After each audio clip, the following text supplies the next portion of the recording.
Hey guys, this is Amanda, and I have a confession to make. My name's Amanda. I'm 23 years old, and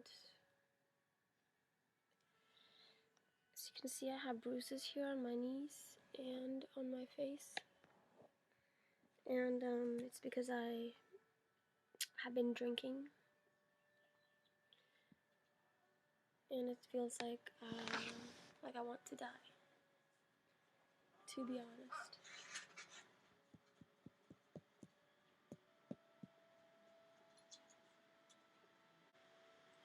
Yeah, that's what it feels like.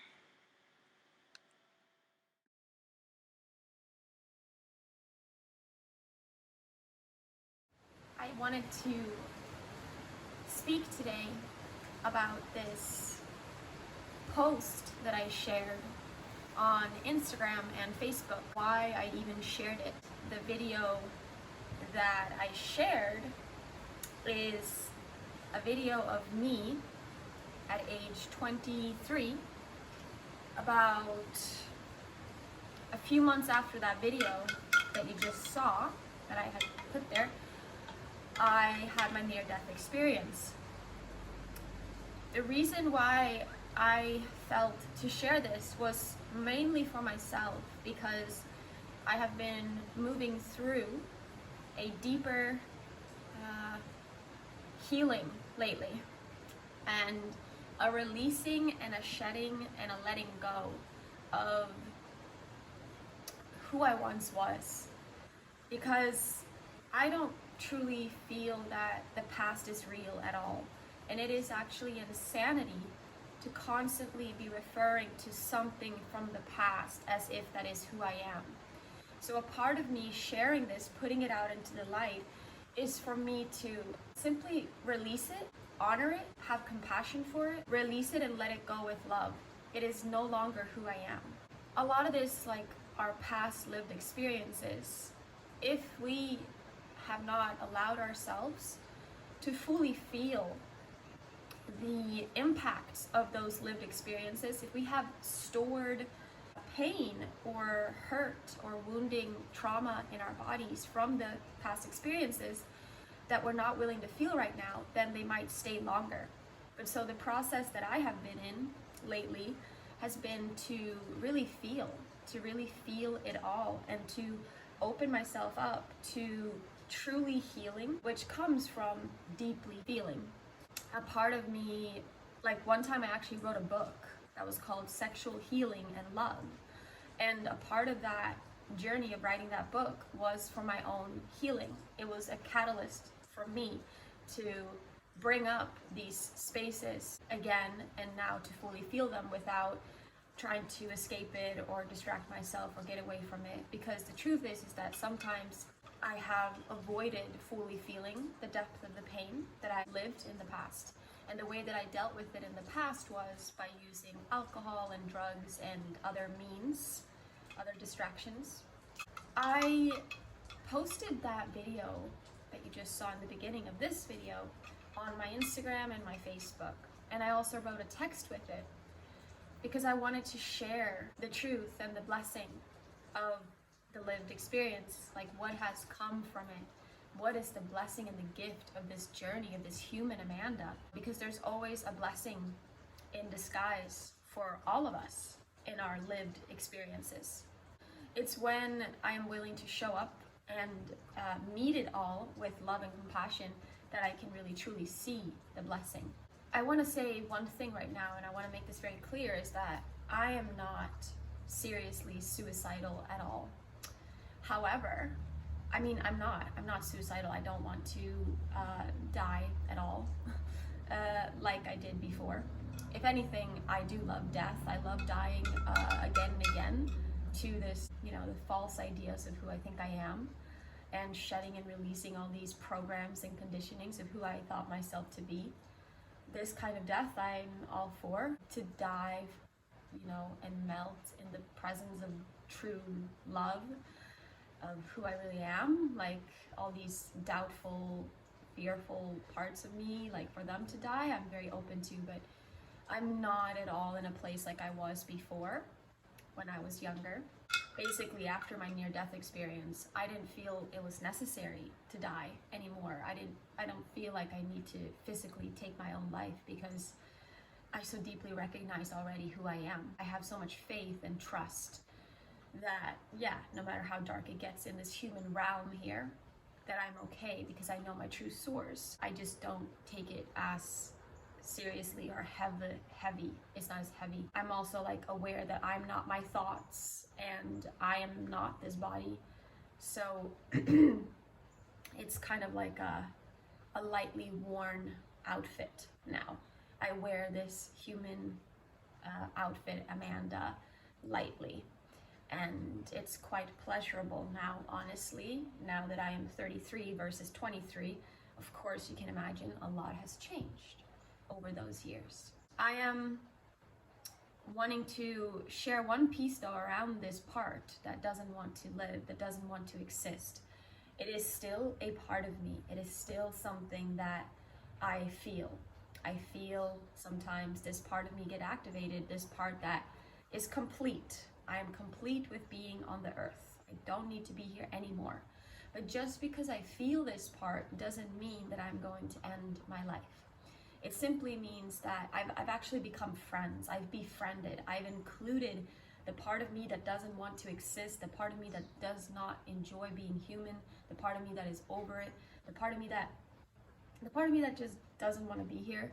I've actually just completely embraced this part of me with love, and I've had conversations with this part of me that doesn't want to live, and I've like shamanically kind of called this part of me in and had a conversation with it like it was sitting right here, you know, called it in. And then I've had a conversation from me and this part and gone into the part as well and felt its perspective, and then we've ended it with a beautiful hug and an embrace.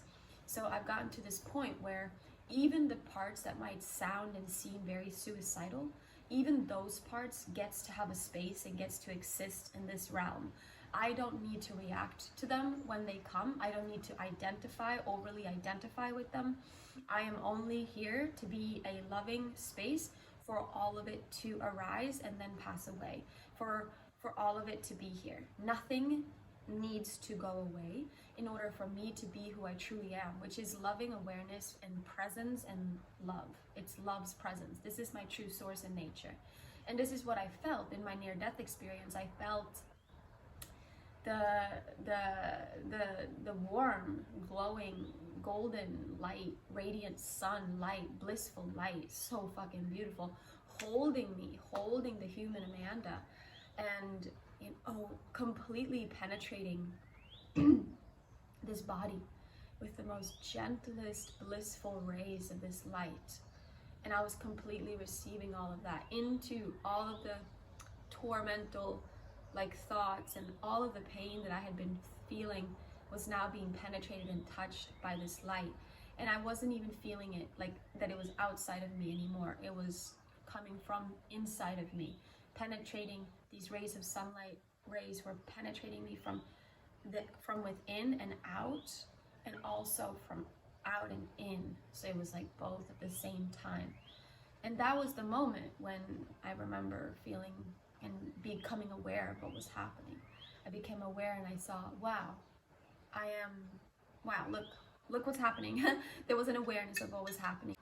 And that's when there's a whole story to the death experience, which I will not go into now, but I did end up having an opportunity to be like, oh my God, I get to come back. She gets to come back. Amanda gets to come back now with this new knowing, now with this new remembering of who she really is. But we need to act now. She probably needs to come back right now because otherwise it's going to be too late. And so that's when I felt the energetic body, the lightness of the energy body rush back in to the heavy, very heavy physical body. And that's when all of a sudden this body, this physical body that you're looking at right now, started breathing really, really fast for a long time, for like 15 minutes or something. I don't even know how long, but I was like doing this breathing. I just was being filled. Had just gotten all this life back into me. And that was when I was born again, kind of, in a way. I kind of felt like I was born again with a new knowing. And so, yeah, like I said, this suicidal part or this darker parts of us, I personally don't feel we need to see them as trouble, and I don't feel that we need to say like it all just needs to go away. I personally have felt that it is the act of opening up our arms even further, and it all of this darkness is giving us an opportunity to be more of what we truly are, which is love, to hold more presence as who we truly are, which is love. This is what darkness and pain and challenges and conflict and all these things are inviting us into. It's inviting us into being more of that which is our true source. And so to say that darkness and pain and negativity or just difficult, challenging situations is bad or should not be here is actually not, in my opinion, the way to go about it. Because I see that all of these challenges are yeah, like I said, an invitation for us all to start embodying more of what is true and what is actually real here. Instead of all the bullshit, instead of all the like the ego that just wants the pleasure, the ego that just wants all of these things, because all of those things right there, those are wrong. Those are bad and negative. Ego lives in separation. Truth and love lives in oneness. So it recognizes that every single thing, even the negative stuff, even the challenging stuff, even the scary, painful stuff, is a part of us, and we are in relationship to it. And how are we in relationship? Are we in a loving relationship, or are we in a resisting, judgmental, making wrong type of relationship, trying to get away from it, avoidant relationship? Or are we in a, I open my arms and I embrace you and I love you too, and you get to be here as well? Like, what kind of relationship are you in in all areas of your life? Because life is all about relationship.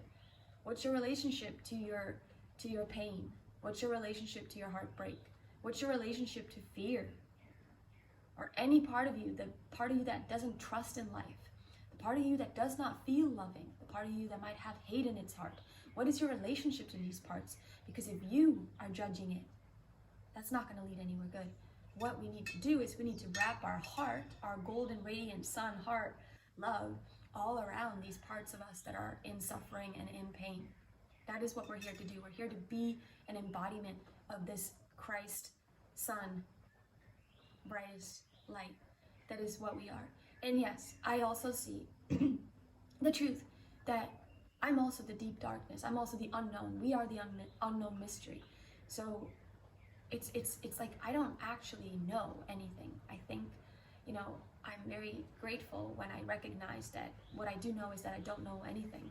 But I do know that what I experienced felt very true, very real. And the reason why it feels so genuine for me and natural for me to speak about it and to say that this is who I am is because it heals me. It feels like home. It makes me feel safe and trust and faith. And I'm not afraid. I'm not afraid of the same things I was afraid of before. So that's what I wanted to talk to today about. It is a time right now in the world where we must have the courage. We must also be willing to accept that we are so powerful and capable of deep, deep healing and loving of ourselves first and foremost, because you cannot love and save the world if you cannot even love and save yourself and unravel all of these illusions of who you thought yourself to be. If you think you are that person that is doubtful, anxious, and afraid and like not worthy, you're living in a lie. It's not true. It's not true. But that's a whole nother topic. That's a whole nother freaking topic to go into. So for now, I just want to say thanks for listening and thanks for hearing me. And leave a comment down below. And if you watch this video to this moment, and also like this video if you want. Subscribe to my channel if you want to see more.